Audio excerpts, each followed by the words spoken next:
Buenas tardes, doctora. Hola Rosario, ¿cómo estás? Buenas tardes. Muy bien, gracias. Buenas tardes. Bueno, qué gusto saludarte. Gracias, doctora, igualmente. Gracias. Oye, yo pienso que a lo mejor tus compañeros están teniendo problema también con el link porque se me hace raro que no estés más que tú. Sí, no sé si lo haya colocado en el chat que tenemos en el grupo K. Yo no estoy en ese grupo. No sé si me pudieras hacer favor de apoyar y compartirlo, Rosario. Sí, claro, con gusto. Mil gracias.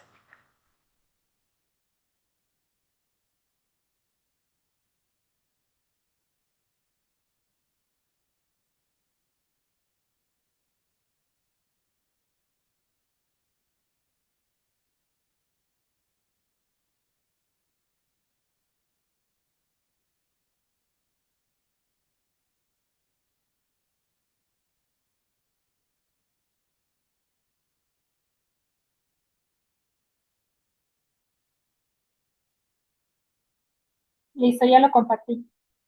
Me imagino ahorita van a iniciar entrando. Sí, seguro. Muchas gracias, Rosario. Oh, de qué, doctora, al contrario, gracias.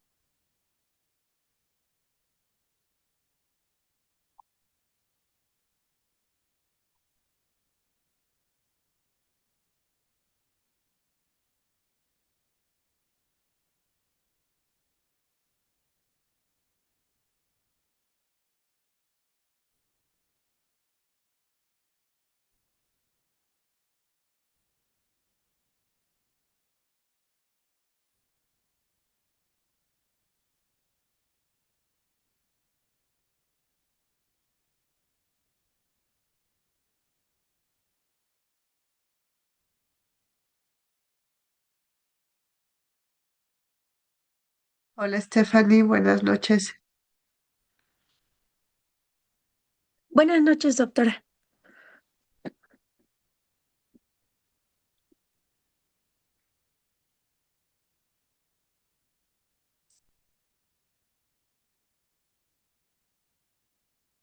Hola Erendi, buenas noches. Adriana, buenas tardes. Buenas tardes, doctora.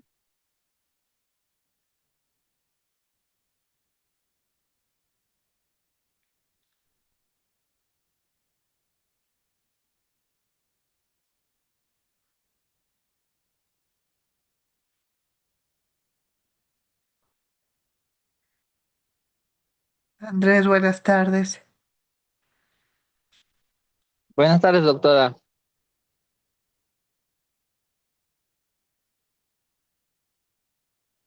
Solo la voy a ir escuchando, es que voy manejando a mi casa.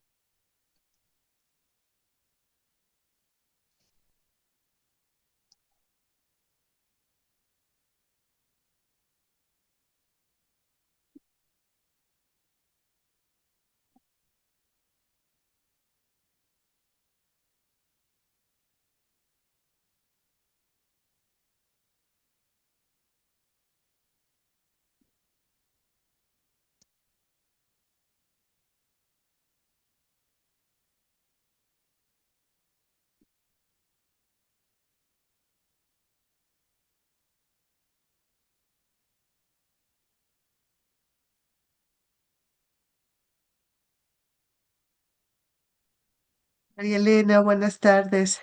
Hola, doctora. Buenas tardes. A todos, buenas tardes. ¿Tienes dos dispositivos conectados? Hace rato sí traté de entrar con el celular, pero ya no, doctor. Sí, sí, están los dos. Les di acceso a los dos. Oh, ok. Un segundo.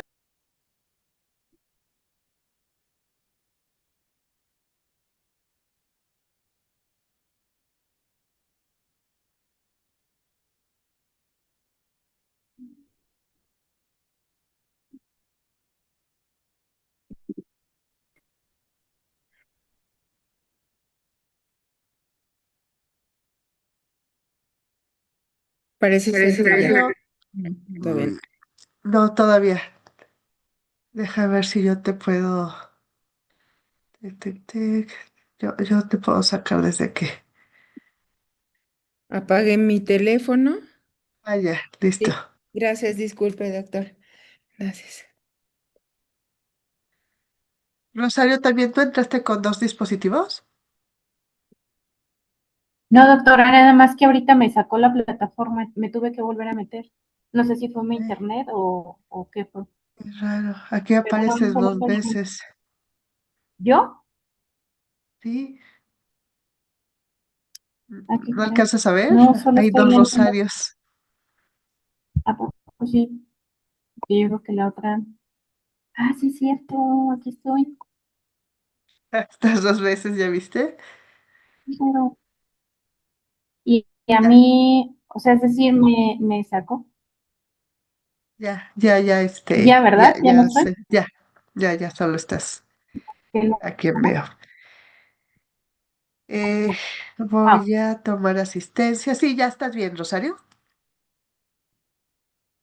Sí, José gracias. Manuel no está. Erendira sí está. Berenice no está. Andrés sí está.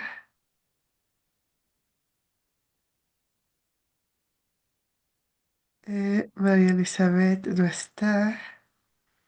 Stephanie sí.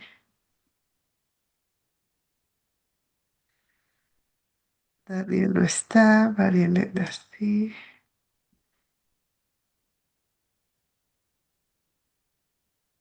Eh, Adriana sí.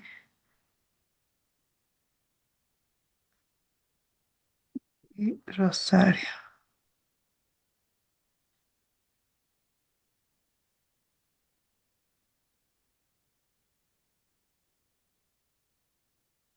Listo. Daniel, María Elizabeth, Berenice y José Manuel.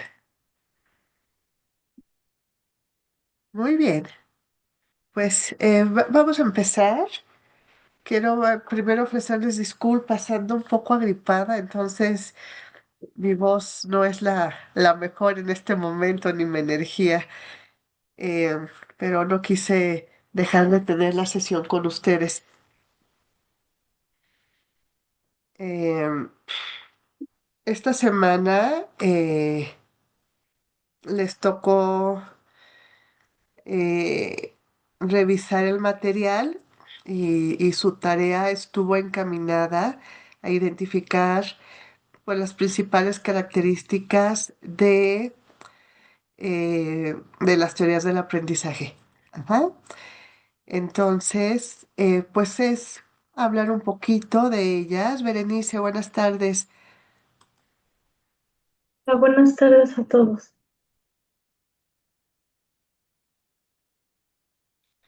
Hablar un poco de estas teorías eh, y ver, por supuesto, si existe alguna duda. La semana pasada platicamos un poco de las teorías conductistas. Ajá, fue donde pudimos profundizar más. Y bueno, creo que podemos platicar un poco de las teorías que vienen acá en la revisión de la información que ustedes estuvieron realizando. Antes de pasar a las otras teorías, me gustaría preguntarles si de lo que revisaron y de lo que estuvimos platicando, ¿existe alguna duda con respecto a las teorías conductistas, específicamente ahorita las teorías conductistas?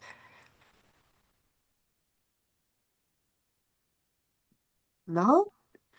Ere, ¿me podrías ayudar a recordar un poco como las generalidades de las teorías conductistas? ¿De qué trata el conductismo? ¿Cuáles son sus representantes más importantes? Estábamos viendo de cómo mediante estímulos y respuestas las personas reaccionan y vimos lo que fue Skinner y Brown de el conductismo clásico y perdón, y nos puso lo del ejemplo de la caja negra.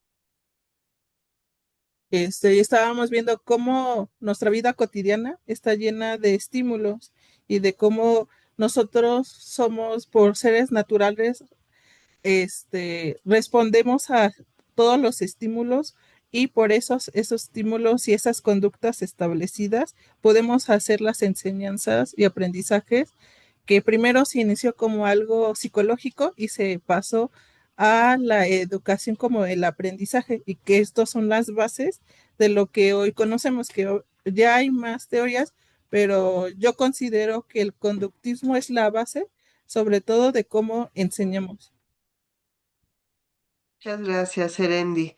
Efectivamente, las teorías conductistas tienen su base en la conducta observable, ajá, en las respuestas que damos a los estímulos. Y el aprendizaje sucede porque vamos modificando esos estímulos para conseguir la respuesta que queremos. Ajá. El conductismo determina que el sujeto aprende o da las respuestas que nosotros queremos que dé o que aprenda a partir de esa manipulación de estímulos, de alguna manera, ¿sí? Lo condicionamos.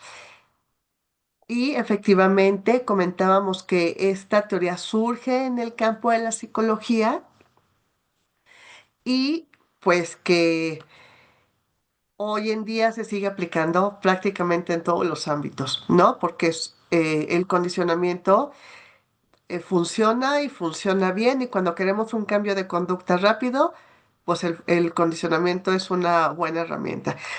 Por ejemplo, con niños pequeños se utiliza mucho, ¿no? Con personas con ciertas discapacidades, por ejemplo, con discapacidad intelectual, el conductismo llega a funcionar, ¿no? O sea, cuando tenemos un problema de desarrollo, de abstracción, el conductismo puede ser una buena herramienta. Ajá. Con los animales se utiliza mucho el condicionamiento para el aprendizaje de ciertas conductas, ¿no? Cuando queremos que den ciertas respuestas, se utiliza el condicionamiento con los animales. Y efectivamente vimos que existían estos dos tipos principalmente, no es que sean las únicas teorías conductistas, pero principalmente existen estos dos condicionamientos que son el condicionamiento clásico y el condicionamiento operante. Rosario, ¿nos puedes ayudar a recordar de qué trata el condicionamiento clásico?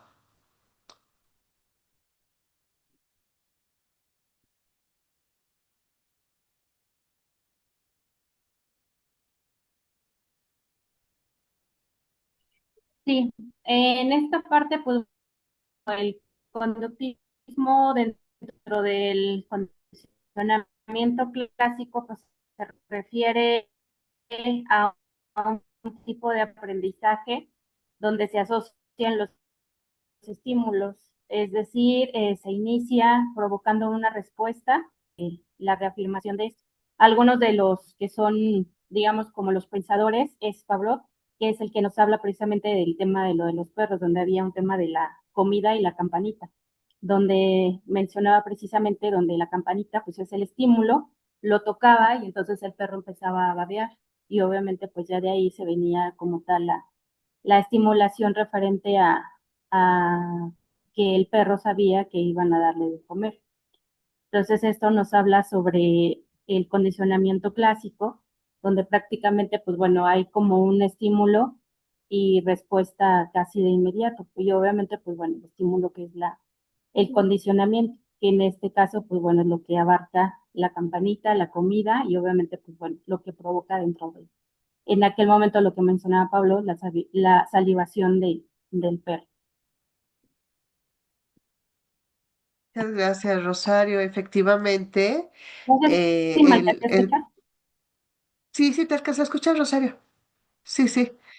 Gracias. Efectivamente, el principal representante del condicionamiento clásico es Iván Pavlov, Ajá, era un fisiólogo y este tipo de condicionamiento está centrado en las respuestas fisiológicas. ¿Se acuerdan que platicábamos esas respuestas involuntarias? Ajá. Y bueno, como bien comenta Rosario, él hace estos experimentos con el perro en donde se da cuenta que primero hay un estímulo incondicionado, que es la comida, que produce la respuesta incondicionada, que es la salivación. Es una respuesta refleja que produce la comida. Por eso es estímulo y respuesta incondicionada, porque no hay ninguna condición para que se dé. Después aparece un estímulo neutro, que es la campana, el sonido de la campana, y empieza a haber una asociación de la comida con la campana. Y entonces ese estímulo que originalmente era neutro, porque no provocaba ninguna respuesta, se vuelve en un estímulo condicionado. Ajá, porque se asocia con la comida. Y entonces ya después la campana provoca la respuesta. Se convierte en un estímulo condicionado que provoca una respuesta condicionada, que es la salivación. Em, Stephanie, si me ayudas con un ejemplo de cómo se aplica el condicionamiento clásico en la escuela, en el salón de clase, ¿cómo lo podrías aplicar tú? Sí, doctora, aquí bueno, muy diferente. Es que estaba revisando lo del condicionamiento operante y los reforzadores positivos y negativos y los castigos. Entonces aquí sería, por ejemplo, en el condicionamiento clásico, tengo aquí que son los estímulos incondicionados, las respuestas incondicionadas. Es decir, se recibe un estímulo neutro. Entonces, pienso yo o considero yo que sería cuando los alumnos, bueno, me imagino que es cuando a lo mejor los alumnos realizan un acto o una situación de manera incondicionada, es decir, que no piensan antes de realizarla en comparación a al condicionamiento operante. Eh, Aquí más bien, Stephanie, es cuando nosotros buscamos que los alumnos tengan, cuando se da una respuesta que originalmente es involuntaria. El ejemplo más clásico en una escuela es el timbre para salir al recreo, ¿sí? O sea, hay una asociación, un timbre, si tú llevas un niño por primera vez a una escuela o a un niño que nunca ha ido a la escuela y suena el timbre, pues no va a provocar nada. Ajá, pues a lo mejor va a pensar que alguien está tocando o nada más. Pero se empieza a asociar ese estímulo con el hecho de salir al recreo.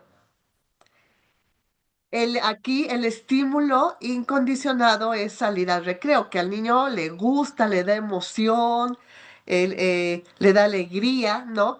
Acuérdense que las emociones son respuestas involuntarias. Ajá.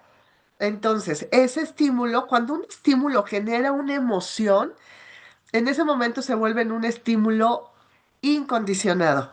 Ajá. En este caso es el recreo, porque a los niños les gusta salir al recreo. Entonces les da alegría. Y después se empiezan a asociar salir al recreo con el sonido del timbre.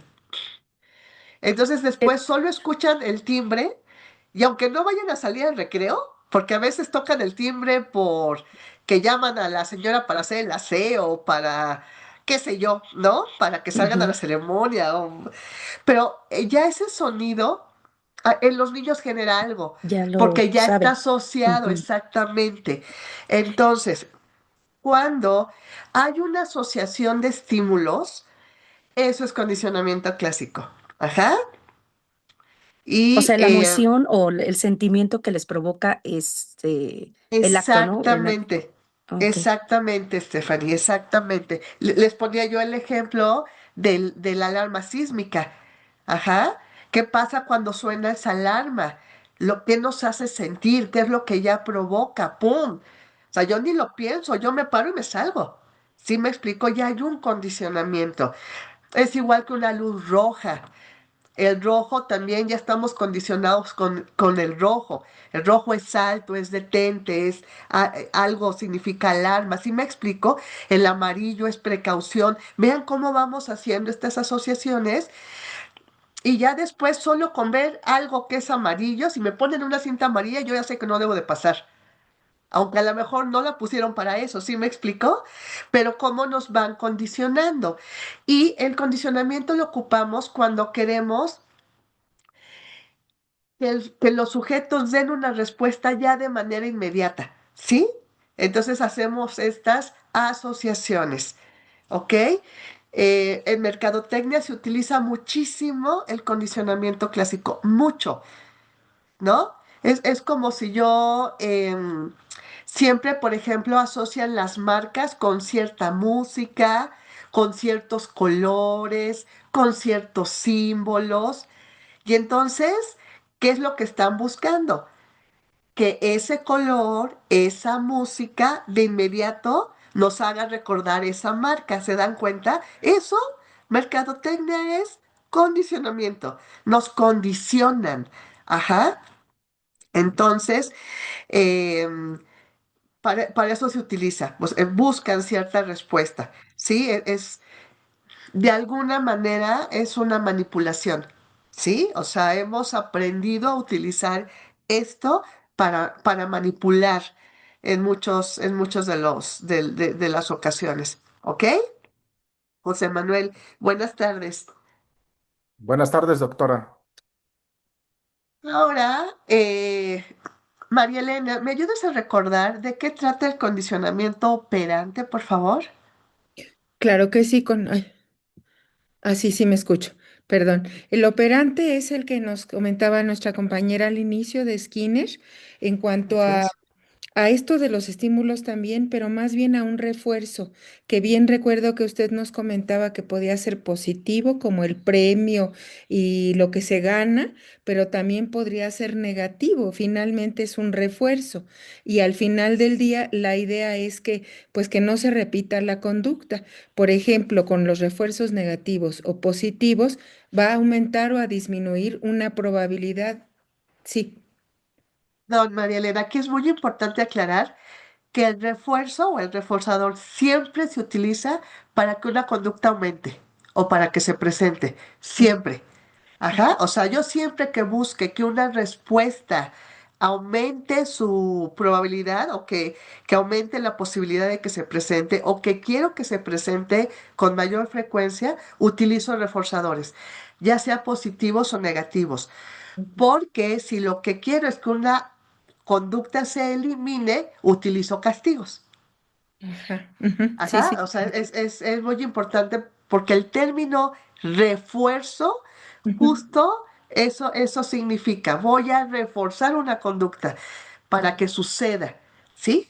Sí, sí, claro, sí, claro. Y bueno, ya para concluir, gracias, doctora, sería para conducirnos o a que haya una probabilidad que aumente o disminuye, como bien dice, en caso de que se repita un comportamiento. Exactamente. ¿No? Muchas gracias, María Elena. Efectivamente, su principal representante es Skinner y aquí pues son los famosos premios y castigos, ¿no? Premios y acuérdense que los reforzadores positivos son cosas que el sujeto va a desear, entonces va a presentar la conducta porque quiere obtener eso, y los reforzadores negativos son situaciones que el sujeto quiere evitar. Entonces va a presentar la conducta porque quiere evitar eso. Yo les ponía el ejemplo la puntualidad. Si yo lo que quiero es que mis alumnos sean puntuales, puedo dar un reforzador positivo. El que llegue puntual toda la semana va a tener más recreo en la siguiente semana, ¿no? Reforzador positivo. Y puedo dar un reforzador negativo. Si no llegan temprano, entonces les voy a quitar recreo. Ajá, si se dan cuenta, lo que estoy buscando es exactamente lo mismo, lo que estoy cambiando es el tipo de reforzador. ¿Ok? Muy bien. ¿Alguna duda con respecto al condicionamiento y al conductismo en general? ¿No? Perfecto. Entonces vamos a pasar a las teorías cognitivas. Las teorías cognitivas eh,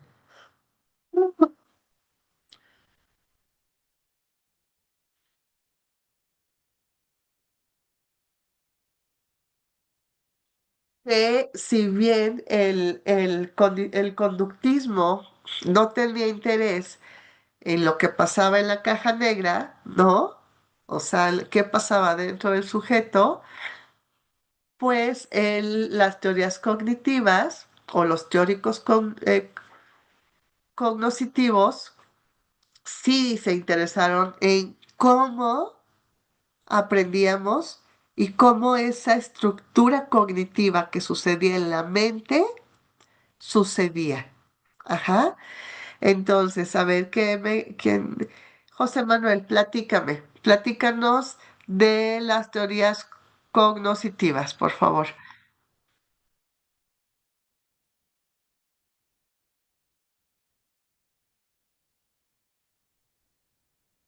Sí, de lo que vienen a ser las teorías cognitivas es como lo que se viene a interpretar o se viene a dar, en este caso, por ejemplo, en nuestra mente, cómo podemos procesar la información o cómo podríamos, en este caso, retener la información que se nos está proporcionando, se nos está brindando, o sea que tenemos diferente forma de aprender. No se lo puedo sintetizar en un ejemplo de dar clase y que cada uno de nosotros va a procesar o va a retener la información de diferente manera. Algunos va a ser más rápido y Ah, otros va a ser un poquito, nos va a costar un poquito más, no sé. Considero que puede ser así el ejemplo o lo que me está preguntando. sí, sí, sí. ¿Y quiénes serían algunos de los exponentes de este tipo de teorías, José Manuel?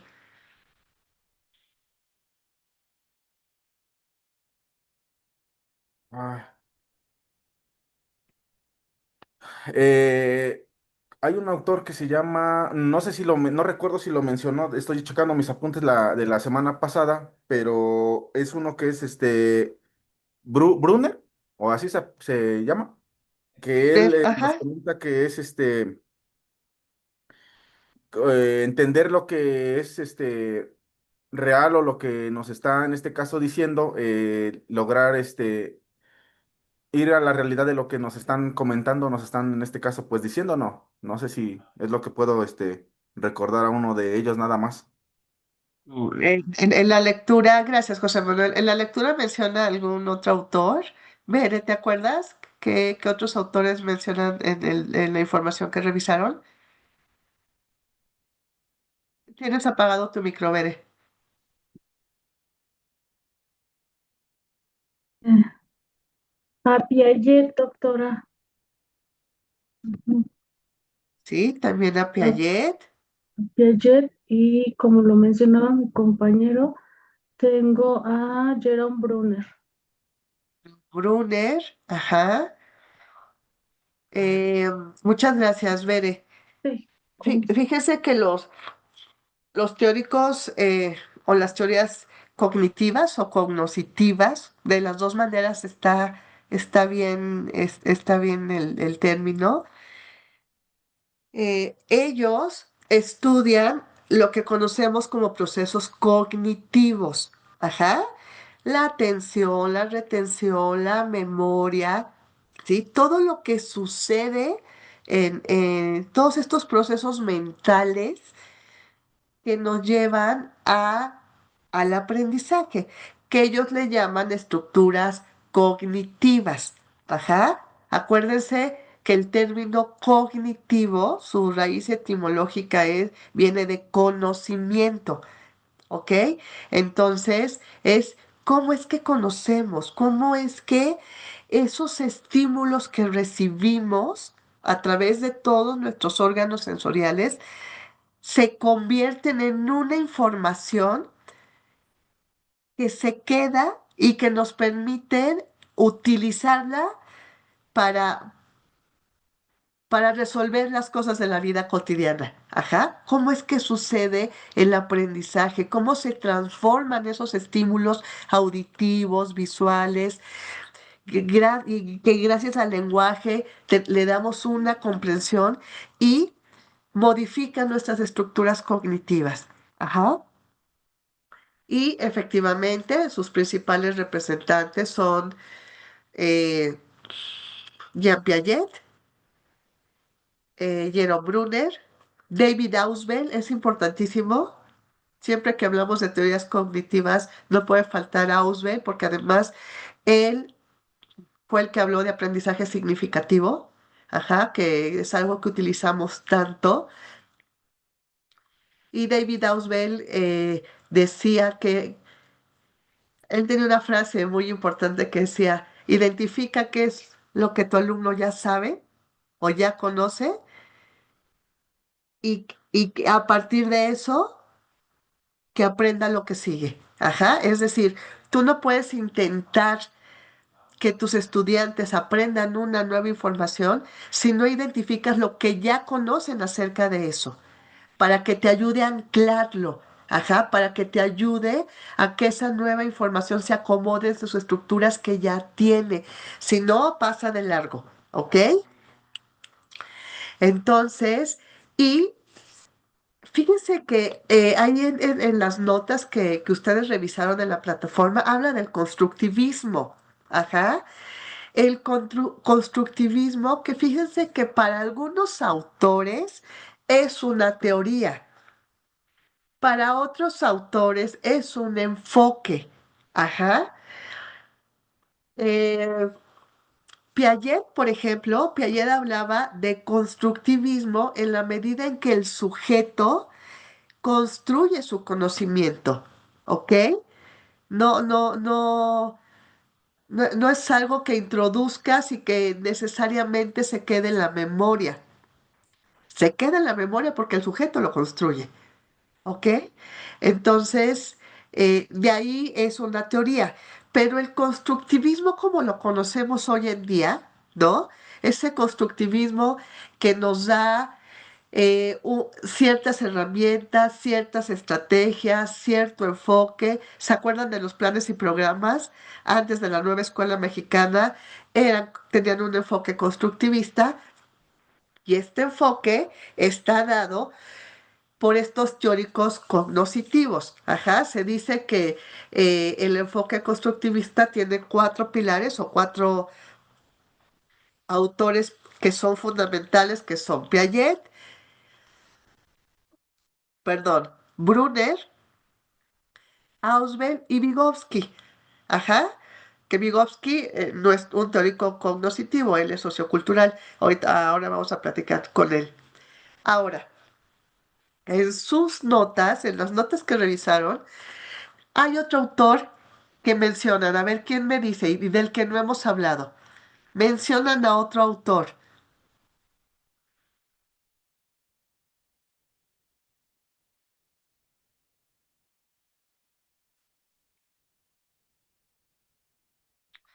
Yo dije que casi no iba a hablar y no puedo evitarlo. ¿Ya lo identificaron? ¿Ya identificaron quién es el otro autor del que no hemos hablado? Que está en las teorías cognoscitivas, ahí sus notas.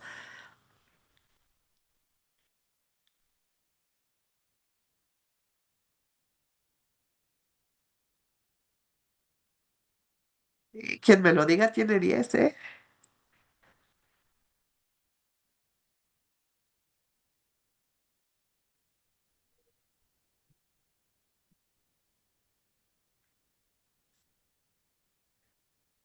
Doctora, yo tengo a John Dewey, pero no sé bien si él está, bueno, lo tengo como en el constructivismo, pero no sé si también aplica para el cognitivo. ¿Tienes en dónde? Lo tengo en el constructivismo a John Dewey. Sí, sí, podría entrar, pero específicamente, miren, les voy a compartir.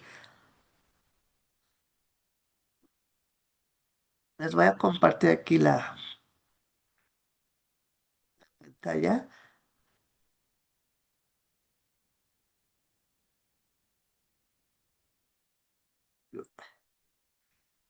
Número 4 dice, aquí dice clasificación de las teorías cognitivas, y en el número 4 dice teoría del aprendizaje social de Albert Bandura, ¿ya vieron?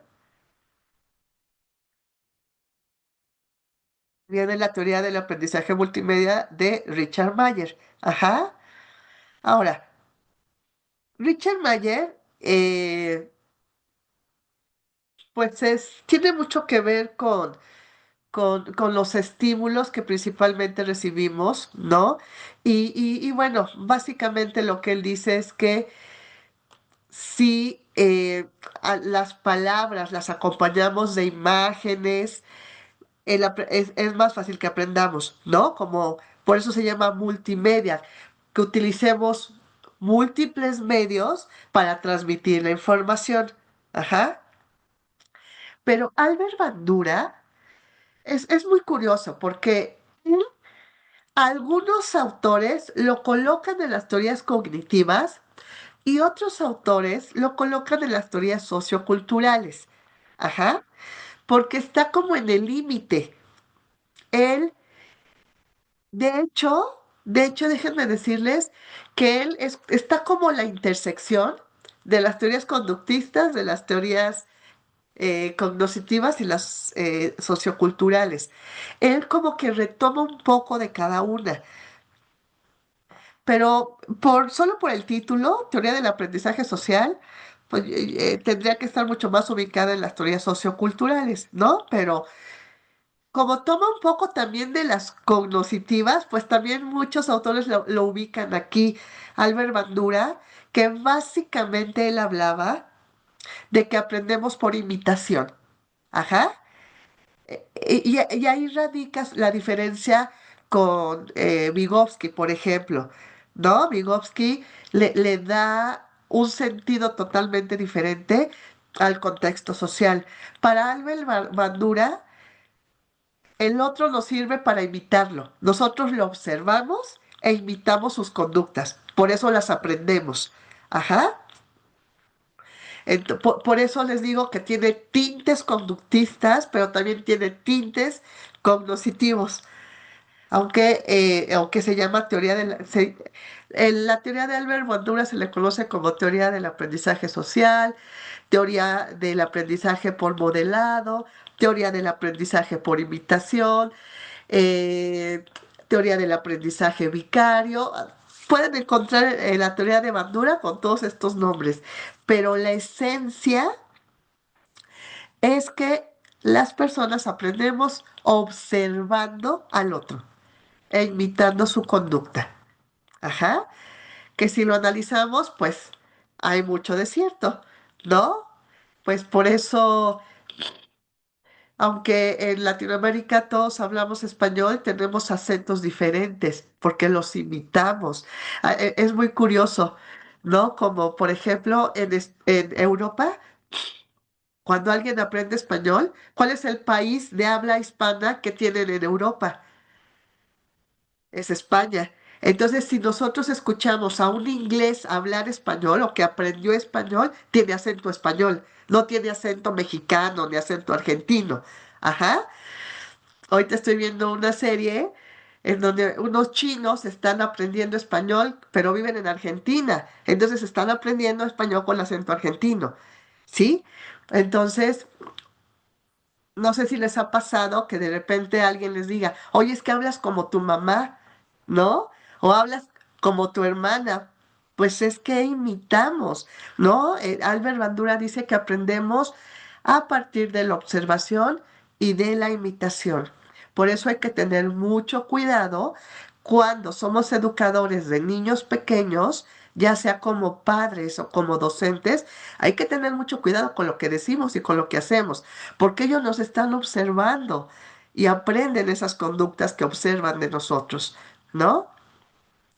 Ya vamos a ver ahorita con Vygotsky que él le da otro sentido, no solo es imitación, ¿no? Tiene que ver mucho más con significados, etcétera. Pero bueno, Albert Bandura, que es un teórico también importante.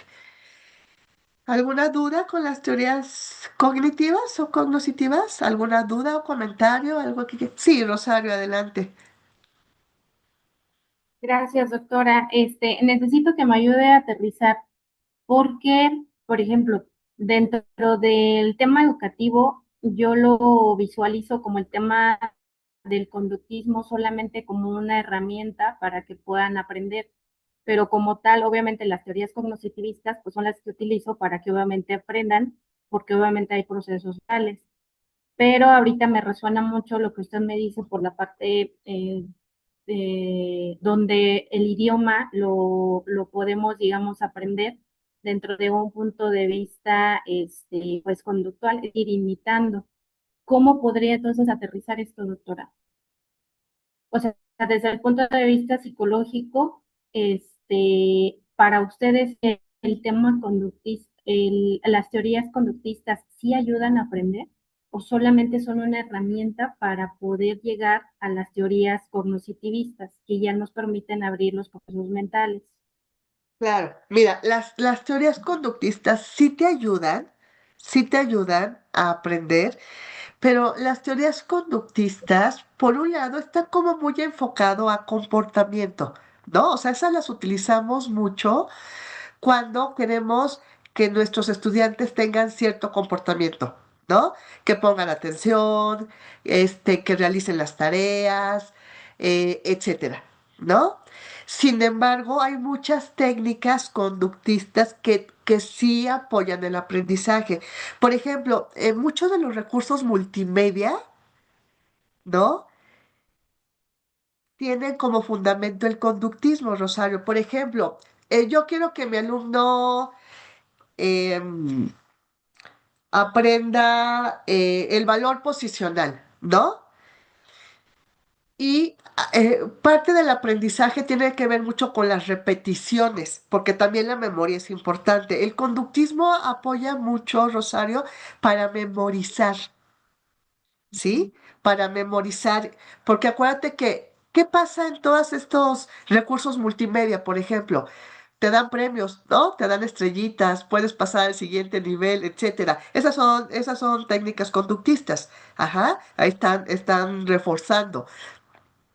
Entonces, sí ayudan, aunque no necesariamente para que el alumno procese. Porque una cosa es que se aprende las tablas de multiplicar y otra cosa es que entienda de dónde surgen y por qué 3 por 2 es 6.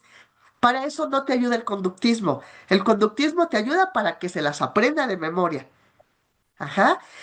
Pero Ujú, ya el proceso cognitivo como tal, aquí es donde entran las teorías cognoscitivas. Ajá, porque aquí ujú, es donde dice, a ver, ¿qué tengo que hacer para que mi estudiante pueda llegar a la comprensión de esto? En las teorías conductistas no nos interesa si lo comprende o no, solo queremos que presente la conducta, aunque solo sea de memoria y aunque no entienda por qué lo está diciendo o por qué lo está haciendo. Y en el cognoscitivismo no. Acá lo importante es el proceso. Ajá, cómo lo está entendiendo, cómo lo está construyendo, para que realmente se vuelva significativo y no se le olvide. Y no tenga que estarlo repitiendo como periquito y solo se quede de memoria. ok, perfecto. Sí, esta sigue siendo obviamente la base de cómo se sigue aprendiendo, porque como dice, por medio de ello, primero, digamos, se pone el punto del condicionamiento, es decir, apréndetelos, aunque después te voy a pasar la segunda parte, que es lo cognitivista, ay, perdón, es donde ya hay los procesos mentales, ¿no? Donde ya te dicen de dónde sale todo. Ay, perdón. Ay, no te preocupes. Oye, que creo que todo el Aunque mundo para andamos mí, enfermo, ¿verdad? sí, aunque para mí yo las había tomado como solamente como herramientas para poder llegar al positivismo. Pero ya ahorita con este margen, digamos, un poco más de su punto de vista psicológico, ya veo que entonces sí, de ahí es de donde surge esta parte para llegar precisamente a la parte cognitivista en los procesos mentales. Ay, gracias, doctora. O puede ser a la inversa, no te preocupes, Rosario. O puede ser a la inversa, ¿eh? O sea, puede ser que primero los chicos se aprendan algo de memoria y después entiendan por qué, o puede ser al revés. Puede ser que el primer proceso sea que comprendan el proceso y luego eso va a ayudar para que lo memoricen con mayor facilidad. ¿Sí me explicó? O sea, puede ser, sí hay cosas que se tienen que memorizar, sí, por supuesto, ¿eh? No, no le tengamos miedo a la memoria, es necesaria. Ajá, pero de nada sirve que solo memoricen si no lo comprenden, ¿no? Si no saben cómo de dónde salió. Es ¿Sí? correcto. Ok, muchas gracias, Muy doctora. bien. No, con gusto, Rosario. Veré, adelante. Gracias, doctora. No sé si aquí dentro de estas teorías cognitivas entre lo que es la forma en la que aprendemos cada quien, lo de que algunos somos visuales, otros kinestésicos, otros visuales. No, No sé. eso solamente son modos de percepción. Ajá, Ah, o sea, eso es la manera en cómo percibimos y a algunos se nos tenemos cierta preferencia o se nos facilita más cierto canal de percepción. Ajá, a algunos los es más fácil con estímulos visuales, a otros se nos facilita más con lo auditivo, otros haciendo, ajá, pero no, o sea, esto no tiene que ver necesariamente con alguna teoría, porque en todas las teorías utilizamos los canales de percepción, en todas, ¿sí? Porque es la manera en que entra la información, ¿sí? Es la manera en cómo recibimos la información. Esto es solo un tema como de preferencia, ¿no? Como qué se te facilita más, qué te gusta más. Ajá. gracias. Sí, veré, con gusto. Muy bien. Pues si ya no hay dudas o comentarios con respecto a la teoría cognoscitiva. Me quedé pensando, Rosario, cómo de pronto podemos ir combinando técnicas o estrategias de diferentes teorías, ¿no? Porque puede ser que utilices alguna técnica conductista porque necesitas cierto comportamiento o ciertas repeticiones, o vas a utilizar un reforzador positivo, por ejemplo, ¿no? Que tampoco está mal, o sea, no hay que abusar, pero a veces funciona bastante bien. Puedes utilizar una estrategia em, cognoscitiva, ¿no? O sea, diseñas bien tu clase para que el alumno vaya construyendo. Les voy a poner un ejemplo. Imagínense que están trabajando el tema de migración, ¿no? Dan clase en tercero de primaria y van a trabajar el tema de migración. Una opción sería darles el concepto de migración y que se lo aprendan de memoria. Mero conductismo, ¿no? Escríbanlo 10 veces y apréndase de la memoria porque en el examen va a venir. Punto. Y si no se lo aprenden, les bajo 2 puntos, o si no se lo aprenden, se quedan sin recreo. Eso es condicionamiento. Se lo van a aprender de memoria, aunque no sabemos si entendió o no entendió qué era realmente la migración. Ahora imagínense que yo empiezo mi clase platicándole a los niños acerca de las mariposas monarca. ¿No? ¿Quién ha visto las mariposas monarca? ¿Qué saben de ellas?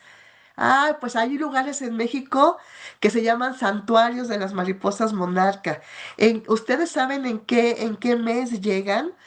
Ah, pues una vez mi papá nos llevó activación de conocimientos previos, ¿no? Que dice Auswell que es tan importante. Ah, pues nosotros fuimos en esta fecha.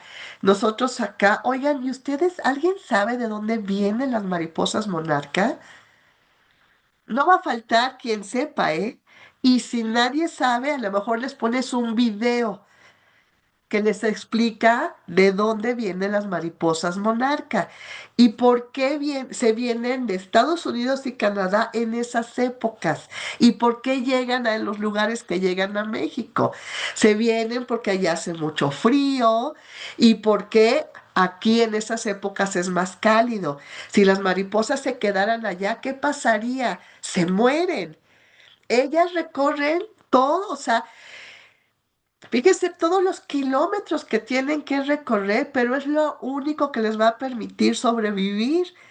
Entonces imagínense esta discusión con sus niños, ¿no? De lo que saben, de lo que han escuchado, del video.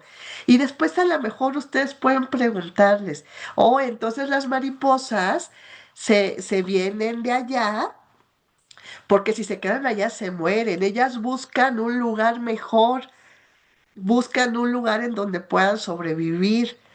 Oigan, ¿y ustedes conocen a alguien que se haya ido a trabajar a otro país? ¿No? ¿O han escuchado en las noticias de los migrantes? ¿Sí me explico? Y entonces vean cómo a partir de la información que ellos ya conocen, desde diferentes perspectivas, y ustedes los dicen, ah, ya vieron que se viene gente de otros países que se quiere ir a Estados Unidos porque busca una vida mejor, porque consideran que en Estados Unidos van a ganar más dinero y van a estar mejor, porque están sufriendo en su lugar de origen. Ellos son migrantes, las mariposas son migrantes. Entonces, a ver, ustedes díganme, ¿qué es la migración? ¿Ustedes creen que con toda esta información los niños ya podrían explicar qué es la migración? Así de fácil, ¿eh? Con todo esto, un niño te va a decir, la migración es cuando las personas o los animales se van de un lugar a otro para estar mejor. Punto. Eso es la migración. ¿Y ustedes creen que se les va a olvidar? Claro que no se les va a olvidar porque ellos lo construyeron. Esa es la diferencia entre técnicas o estrategias cognitivas y estrategias conductistas. Ajá. Entonces, claro que puedo utilizar algunas técnicas de condicionamiento, ¿no? Que me sirven para que estén en orden, para captar su atención, a lo mejor voy a dar algunos reforzadores, pero para que aprendan el tema, voy a utilizar estrategias constructivistas o cognitivas, porque me interesa que eso no se les olvide, que ellos lo construyan. Ajá. Pero, por ejemplo, si lo que yo estoy enseñando es una habilidad como tocar guitarra, como cocinar o hacer un pastel, en el laboratorio quiero que hagan una mezcla, pues aquí Bandura es quien nos va a dar la pauta. Porque de qué mejor manera podemos aprender una habilidad que viendo a otro. ¿Cómo aprendemos manejando? Pues viendo cómo lo hace otra persona. Muchas cosas las aprendemos por observación. Ajá. Entonces, hay ciertas cosas. Si voy a enseñar un baile, por ejemplo, yo necesito que me vean. De nada sirve que les diga, ah, pues van a hacer este paso y van a hacer, si no me ven cómo lo hago. Entonces se dan cuenta cómo dependiendo mi objetivo, qué es lo que quiero que aprendan y cómo quiero que lo aprendan. Es como yo voy a decidir qué estrategia es la ideal y no me necesito casar con una sola, ¿eh? Hay personas que sí son muy ortodoxas, ¿no? Y que dicen, no, yo puro constructivismo y nunca utilizo el condicionamiento. Yo lo veo muy difícil, pero bueno, hay personas que dicen que así lo hacen. ¿No? Pero depende mucho nuestros objetivos de aprendizaje para que decidamos cuáles son las mejores estrategias o las mejores técnicas. ¿Sí? ¿Me van siguiendo hasta aquí? Perfecto. Ahora, ya que ya no hay comentarios con las teorías cognitivas, ¿no? Perfecto. Vamos a pasar entonces a las teorías. eh, Creo que son las socioculturales, ¿no? Las teorías socioculturales, así es.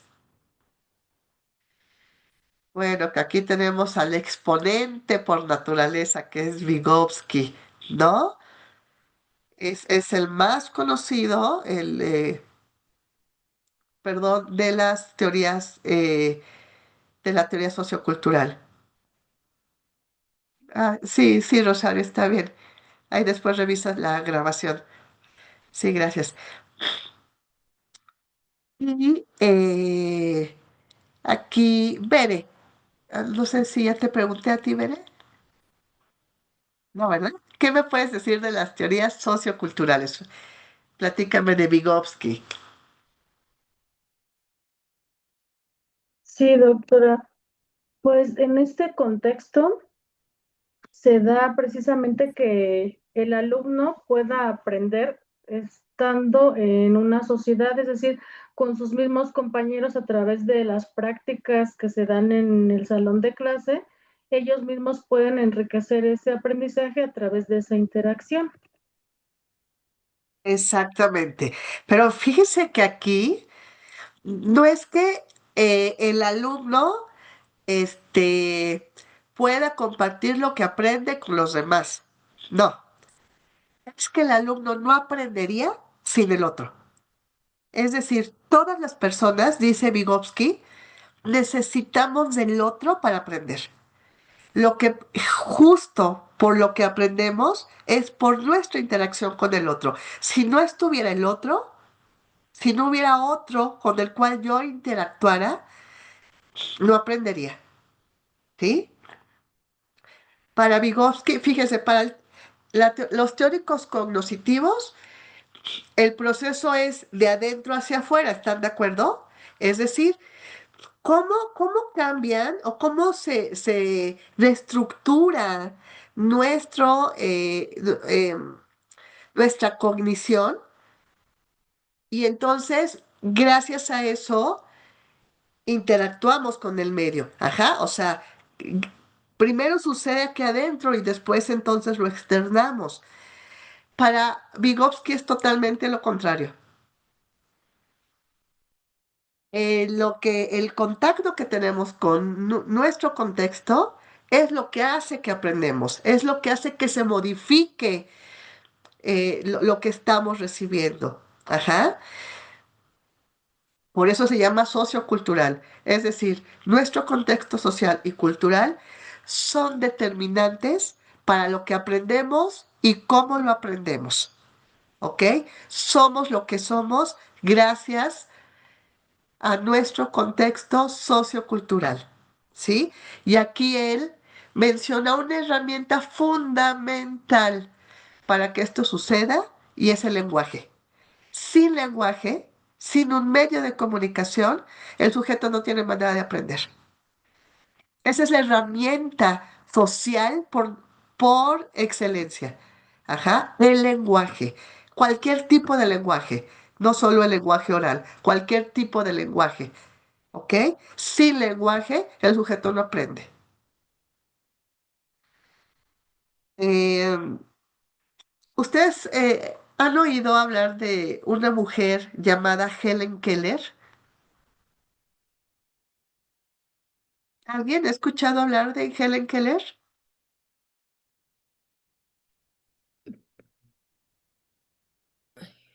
Sí, María Elena. Gracias, doctora. Esa escritora, Helen Keller, que yo tenga conocimiento, doctora. Sí es, ella fue una escritora, una catedrática, pero ella tenía una peculiaridad. ¿Sabes cuál era esa peculiaridad, María Elena? Me recuerda a Gaby Brimer también con una cuestión de una discapacidad física. Creo que no podía pararse o caminar, estaba en silla de ruedas. No recuerdo exactamente, doctora, disculpe. No te preocupes. Sí, era una mujer que tenía no una, dos discapacidades. Ella no podía escuchar y no podía ver. Era ciega y sorda. Ajá, y por tanto muda. Imagínense que nuestros medios de comunicación o son auditivos o son visuales. ¿Están de acuerdo? Es decir, una persona que no ve, pues escucha. O sea, su contacto con el mundo es auditivo. Y una persona que no escucha, su contacto con el mundo es visual. Imagínense esta mujer que no escuchaba y no veía. Y ustedes saben que las personas sordas son mudas, no hablan. Entonces, yo me acuerdo cuando supe de la historia de esta mujer, decía, ¿cómo tenía contacto con el mundo? Hay un libro que se llama La historia de mi vida, que es la autobiografía de Helen Keller, ella lo escribe, pero también hay una película que se llama, Ay Dios, ¿cómo se llama la película? Ahorita me acuerdo, pero habla de la vida de Helen Keller.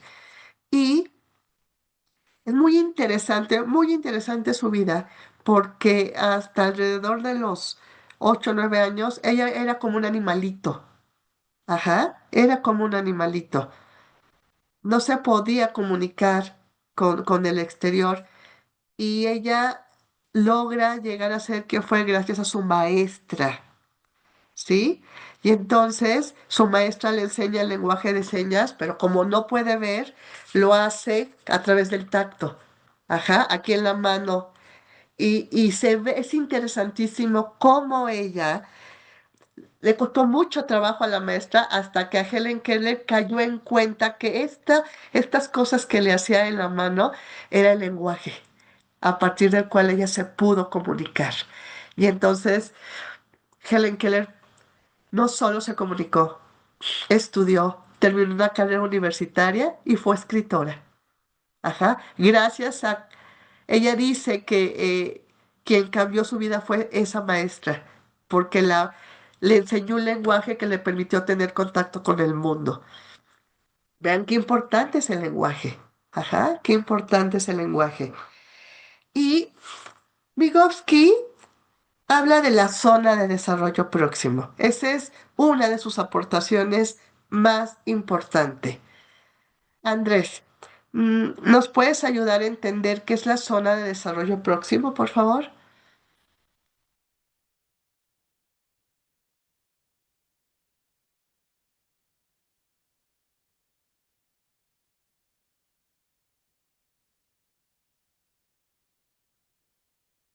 Sí, doctora. Buenas tardes, compañeros. Buenas tardes, doctora. Gracias, buenas tardes. Bien, es como una guía, ¿no? De lo que está potencialmente a suceder, una brecha en lo que el alumno va, construyendo, pero como a lo que pretendemos llegar, como si ustedes, es aproximarse o acercarse a algo. ¿Sí estoy en lo correcto? Sí, sí tienes la idea, pero si no lo explicas un poco mejor y a lo mejor poner un ejemplo. Bueno, por ejemplo, nuestra área laboral, ¿no? Siempre que Ajá. trabajamos con nuestros alumnos, trabajamos en diferentes niveles, pero tenemos a fin de que aprendan un tema en específico o temas diversos. Pero digo, por eso dice ¿cómo dijo zona de desarrollo próximo, ¿no? Cómo Ajá. llegar al objetivo, ¿no? Bueno, yo lo trato de entender así, no sé. A ver, como que tienes la idea, pero a ver, vamos a ver si se puede aclarar un poco más, Andrés. Gracias. Erendi. Sí, Es lo que puede hacer al alumno y lo que el maestro apoya para llegar al objetivo, como cuando yo soy maestra de danza. Ah, Entonces, lo que puede hacer, que tiene conocimientos previos y lo que realiza y lo que yo le enseño para mejorar y tener ese aprendizaje. Como un zapateado de tres, tiene aprendizajes previos, que sabe contar uno, dos, tres, sabe que es izquierda, derecha. Entonces yo le digo cómo zapatearlo y él lo realiza. Entonces es lo que se llama zona de desarrollo próximo, con lo que él puede hacer de manera autónoma y con apoyo del docente. ok, sí, ya más clara la idea. Gracias, Erendi. Bere. Y otro ejemplo sería cuando a lo mejor los niños empiezan a hablar y ya empiezan a conocer algunas letras, pero el maestro ya le enseña a articular esas letras para que pueda ya empezar a formar palabras, frases y ya después que pueda aprender a leer. Sí, sí, sí, efectivamente. O sea, todos tienen razón, tienen la idea de lo que es. Para entender la zona de desarrollo próximo, tenemos que entender primero dos zonas, que es la zona de desarrollo real y la zona de desarrollo potencial. Ajá, que ya lo dijeron ustedes, de otra manera, poniendo ejemplos, pero ya lo dijeron. Ay, siempre se me complica. Y aquí está. el pizarrón. A ver, vamos a esquematizarlo aquí.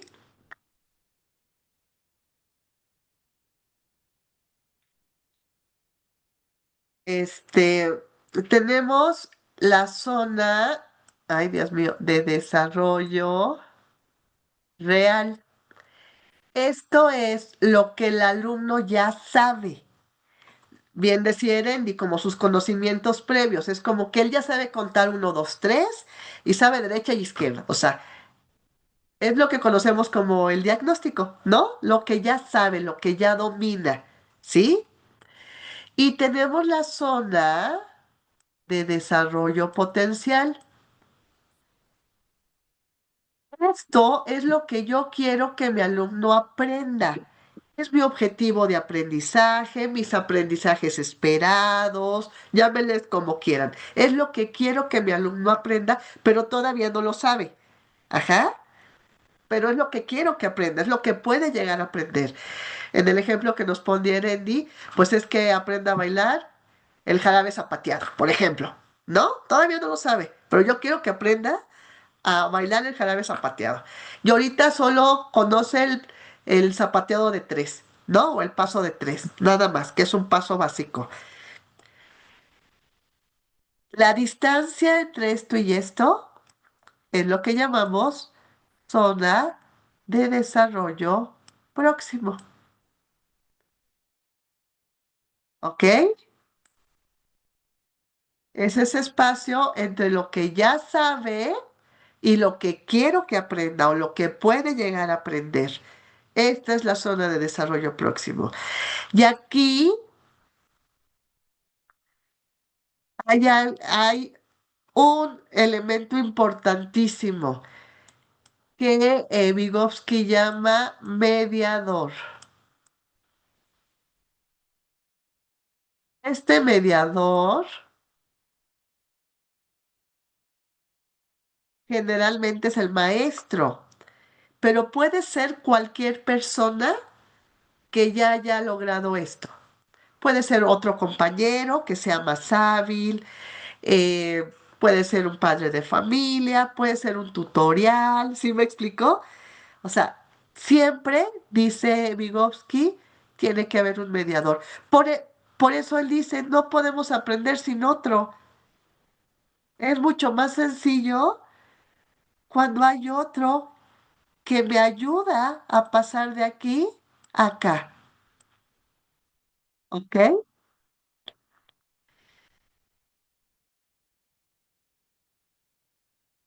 Entonces, para Vygotsky, el contexto social y cultural, el otro es fundamental para el aprendizaje. ¿Ok?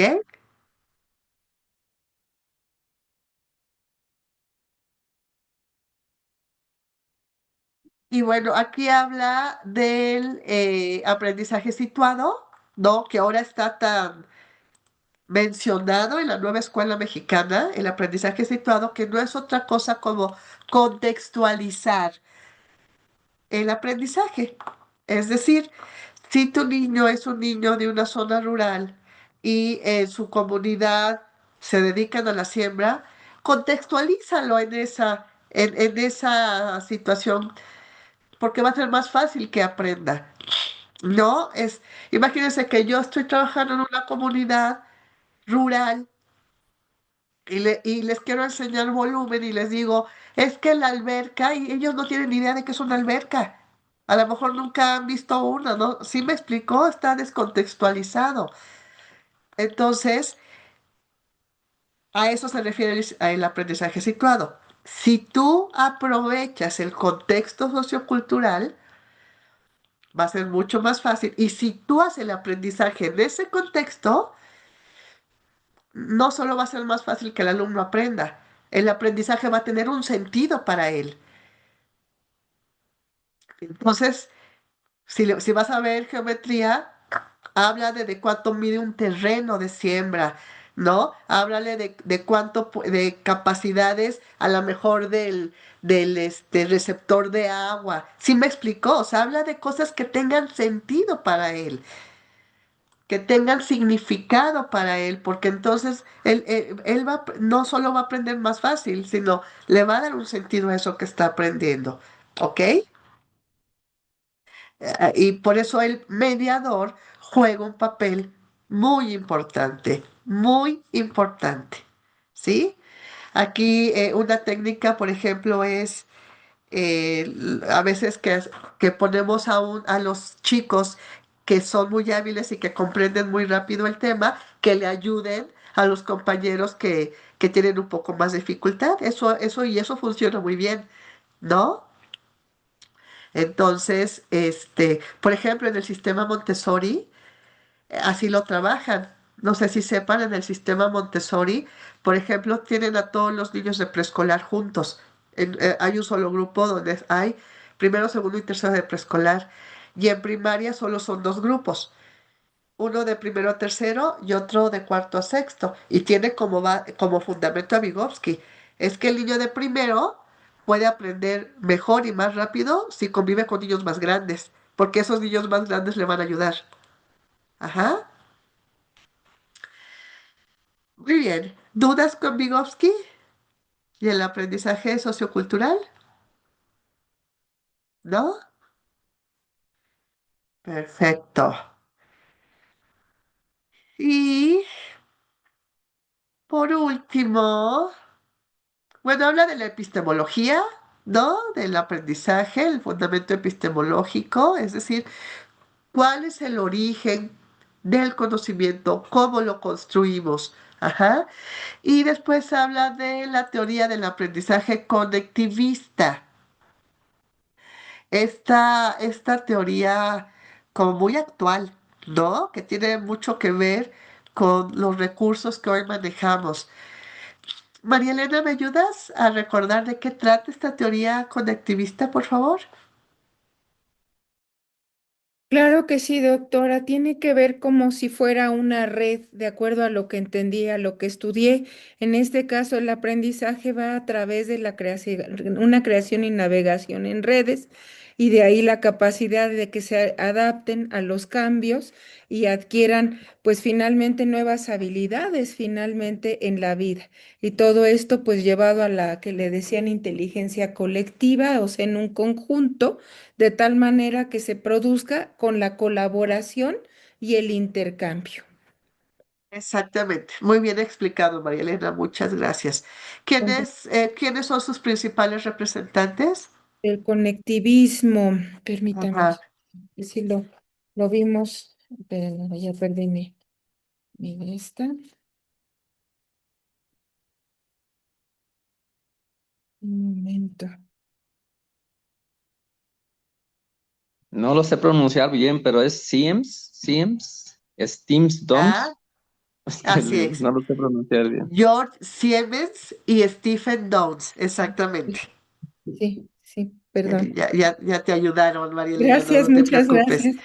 Sí, Sí, y efectivamente, como ahora estamos conectados a una red, ¿no? Ahora vivimos en la era de la conectividad. Todos de alguna manera estamos conectados gracias al Internet. Y entonces, ¿cómo hoy interactuamos de una manera diferente? ¿No? Si se dan cuenta, tiene mucho fundamento en estas teorías socioculturales porque finalmente son conexiones, son interacciones con el otro, solo que acá son en la red, ¿no? Y cómo en la red él le llama nodos, ¿no? Cómo se van formando, cómo vamos coincidiendo por gustos, por profesión, por aficiones, con un cierto número de personas o con un grupo de personas y vamos aprendiendo, ¿no? Y existen los hipervínculos, ¿no? Y de repente estás revisando una información y te aparece un hipervínculo y te manda otro y puedes revisar otra cosa y otra cosa y otra cosa y se va haciendo toda esta red. Y es una manera diferente de aprender. De pronto decimos, es que ahora los chicos están mucho tiempo conectados a las redes, pero seguramente muchos de ellos están aprendiendo muchas cosas. No necesariamente están perdiendo el tiempo, ¿no? Muchos sí, pero muchos no, ¿no? Hoy podemos identificar que muchos de nuestros alumnos tienen mucha información gracias a eso, ¿no? Gracias a esta conexión que tienen en las redes. Muy bien. ¿Dudas con respecto al conectivismo? ¿No? Excelente, excelente. Muy bien, mis queridos maestros, pues con esto concluimos. Ah, sí, María Elena, adelante. Es en otro tema, doctora, y disculpen, es en realidad en cuanto a mi calificación de una de las actividades. No sé si puedo comentarla ahorita o al final, como usted tenga a bien, revisarlo conmigo, si tiene la bondad. Sí, claro, si quieres al final nos quedamos, María Elena. Sí, Gracias, con no mucho la quito gusto. mucho tiempo, gracias. No te preocupes. Y bueno, nada más recordarles que no tenemos clase las próximas 2 semanas, ¿verdad? Sí, son dos martes, digo, 2 jueves que no nos vamos a ver. Nos estaríamos viendo hasta el 16 de abril, si es correcto, ¿verdad? Hasta el 16 de abril. Entonces, pues, así, Andrés. Sí, yo tengo una pregunta también.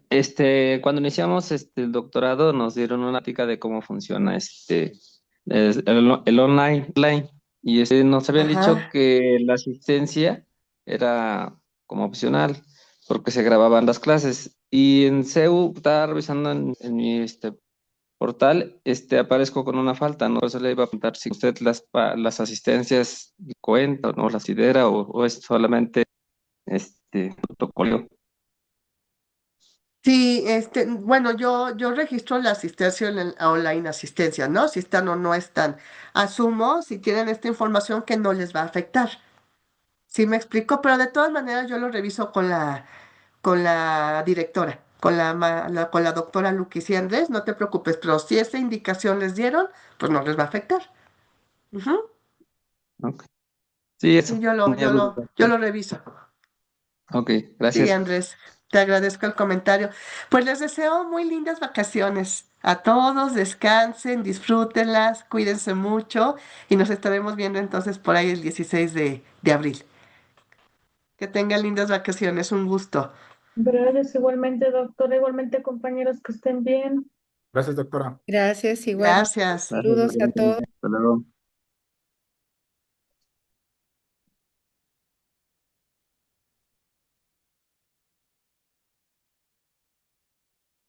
Creo que ya estoy. Listo, María Elena. Ahora bien rápido, porque está malita. Es nada más en la formativa uno. Veo que saqué 8 por dos motivos. El de las referencias, no sé qué me pasó, siempre y más en un trabajo de doctorado, tengo que ponerlo, entonces asumo mi culpabilidad, no vuelve a pasar.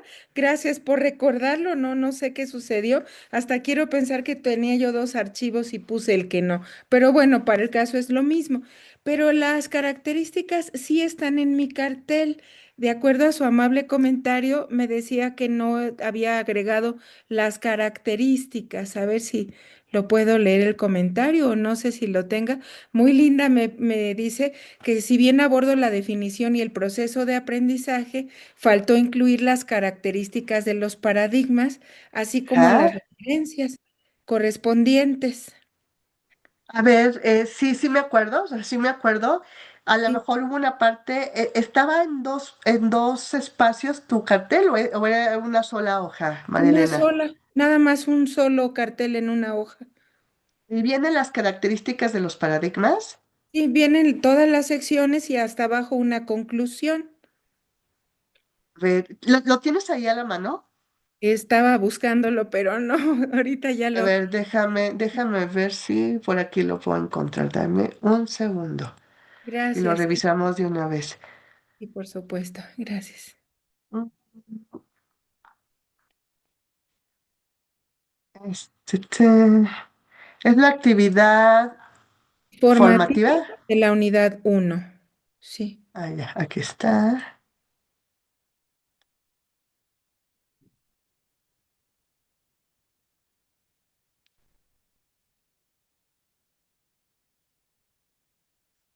Estefan.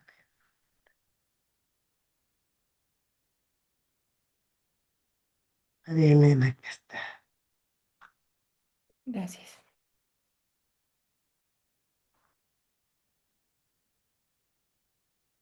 Mira, te voy a compartir la pantalla. Ok, qué amable, gracias.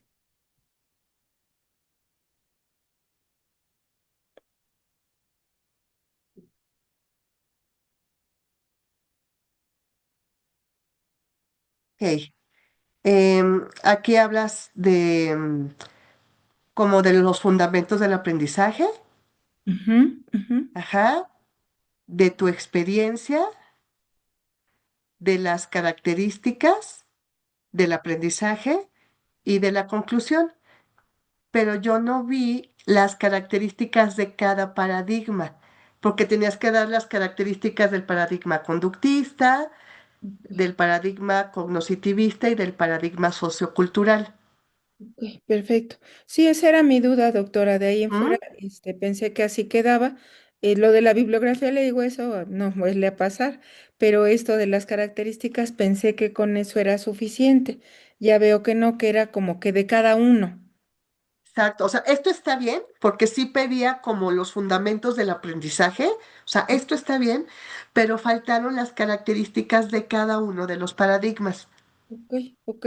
Quizás así Ujú. sí me hubieran salido dos hojas, precisamente tal vez por eso me decía.